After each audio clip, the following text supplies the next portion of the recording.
At ayun mga kaspot, good morning sa inyo. It's time to clean our camping gear dahil nga sobrang madumi na ang ating mga gamit. Kaya naman deserve ng camping gear natin na linis-linisan man lang sila para naman sa susunod okay na. At isasalpak na lang natin yung mga gamit natin sa saddle bag at sa mga bag natin para ready to go lagi tayo. Ayun mga kaspot, birahe!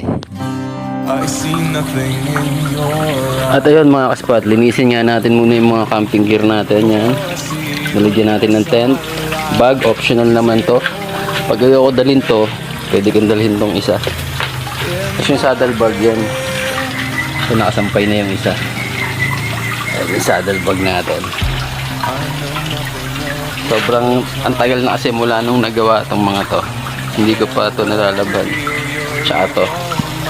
Yung nabili ko tong brown tracker na bag na to, hindi pa nalalaban.